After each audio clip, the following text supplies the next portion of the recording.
உரோமையர் 8:28. மேலும் கடவுளிடம் அன்பு கூறுவர்களோடு, அதாவது அவரது திட்டத்திற்கு ஏற்ப, கவனிச்சிங்களா? அந்த வார்த்தையை கவனிச்சிங்களா?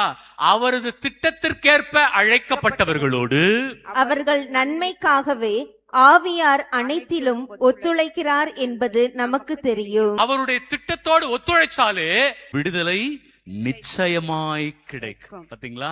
அப்ப நம்ம அவருடைய திட்டத்திற்கேற்ப ஒத்துழைக்காததாலதான் என்னுடைய கண்ணீர், சோதனை, போராட்டம், வேதனை. புரியுதுங்களா? இதுல சாத்தான் சோதிப்பான். ஆனா அந்த சோதனையில அவன் ஜெயிக்க முடியாது. அந்த சோதனையை வெல்லும் சக்தி ஆண்டவன் நமக்கு கொடுத்துருவார். யாரெல்லாம் கடவுள்கிட்ட நெருங்குறாங்களோ அவங்களதான் சோதிப்பான். ஏன்னா இயேசுவே சொல்றாரு, மத்தேயு 22வது அதிகாரத்துல சொல்லுவார்.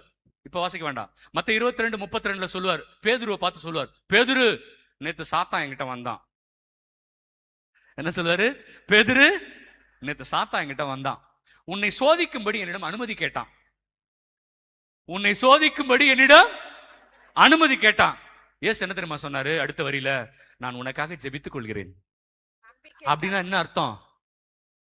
நான் சாத்தானுக்கு பெர்மிஷன் கொடுத்துட்டேன் அர்த்தம்.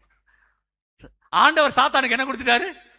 பெர்மிஷன் கொடுத்துட்டாரு. அதுக்கு அடுத்த வரியில சொல்வாரு, நீ அந்த சோதனையிலிருந்து வென்று வந்த பிறகு உன் சகோதரர்களை திடப்படுத்து.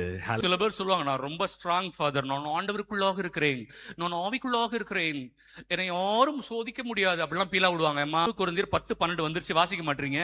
எனவே நான் தாம் நிலையாக நிற்பதாக நினைத்து கொண்டிருப்பவர் விழுந்து விடாதபடி பார்த்து கொள்ளட்டும். சில பேர் சொல்லுவாங்க, நான் ரொம்ப ஸ்ட்ராங் ஃபாதர், நான் ஆண்டவருக்குள்ளாக இருக்கிறேன், நான் ஆவிக்குள்ளாக இருக்கிறேன். இப்ப பாருங்க, தன்னை ரொம்ப ஸ்ட்ராங்னு யாரும் நினைக்க வேண்டாம். ஆனா சோதனை வரும் ஆண்டவர்கிட்ட போகும்போது. வாசிங்கம்மா. உங்களுக்கு ஏற்படுகின்ற சோதனை பொதுவாக மனிதருக்கு ஏற்படும் சோதனையே அன்றி வேறு அல்ல. கடவுள் நம்பிக்கைக்குரியவர்.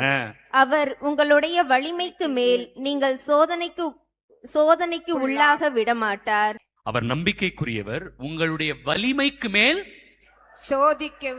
அப்ப என்ன சோதனை வந்தாலும் ஆண்டவர் என்னை காப்பாத்துவாரு, எனக்கு வலிமை கொடுப்பாருன்னு நம்பணும்ல நீங்க. பைபிள் தெளிவா இருக்கு. உங்கள் வலிமைக்கு மேல் நீங்கள் சோதனைக்குள்ளாக்க விடமாட்டார். சோதனை வரும்போது அதை தாங்கிக் கொள்ளும் வலிமையை உங்களுக்கு அருள்வார். அப்புறம் அதிலிருந்து விடுபட வழி செய்வார். அதான்